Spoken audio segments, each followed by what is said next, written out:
Sridevi garu. So మీ debut film, not a debut actually, Rukmini తర్వాత ఈశ్వర్ వచ్చింది. Yes, and that same Eshwar is going to re-release on October on the occasion of Prabhas birthday. Like what is your reaction on it? Like మీ second innings అనేది Sundarakanda and your first debut as a heroine in Telugu is re-releasing during the same time period. Like how is it feeling? అదే అండి, అన్నీ ఒక time అని అంటారు ఎవరికైనా, it's just a time. So మంచి టైం కలిసి అన్నీ వస్తే అన్నీ ఒక్కొక్కటిగా ఇట్లా ఫాల్ ఇన్ ప్లేస్ అని చెప్తారు. So that's how I think I feel.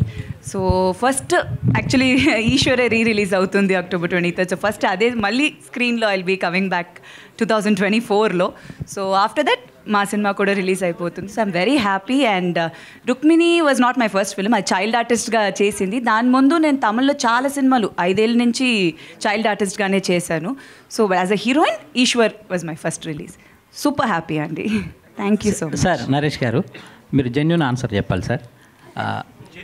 Yes sir, yes. అంటే ఇప్పటిదాకా నేను చెప్పింది అర్థం కాలేదు కాదు సార్, అంటే ఈ సినిమాకి రిలేటెడ్ అండ్ పర్సనల్ కూడా సార్. చాలామంది ఇప్పుడు అబ్బాయిలు అమ్మాయిలు పెళ్ళిళ్ళు కాలేదు, ఇంకా మాకు పెళ్ళిళ్ళు కాలేదనే ఇదిలో పాపం అవుతుంటారు కదా సార్. అంటే మీ పర్సనల్ ఎక్స్పీరియన్స్తో పెళ్ళి అనేది హ్యాపీగా కాకుండా ఉంటేనే బెటరా? అంటే ఇప్పుడు ఒకటేంటంటే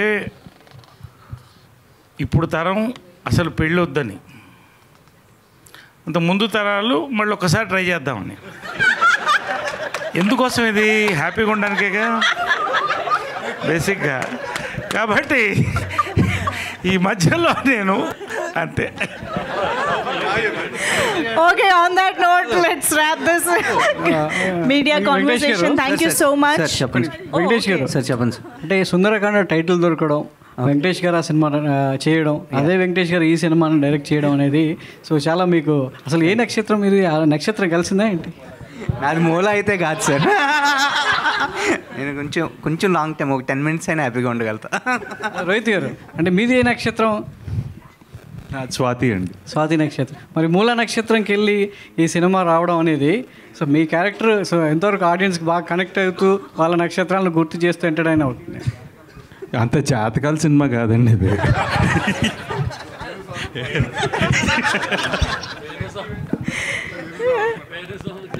Done. Thank you so much. Venu Swamy అన్నారు కాబట్టి ఒక క్వశ్చన్ మీ మీద ఇది నెవర్ ఎండింగ్ లా ఉంది, కానీ ఇక్కడ మనం బ్రేక్ వేద్దాం. ఇంకా థ్యాంక్ యూ. మీ మీద ఆయన ఎప్పుడు జాతకం చెప్పలేదు. నా జాతకం తెలియదు అనుకుంటా అండి. Thank you so much for this lovely interaction with the team and media. Thank you so much. Sundarakanda teaser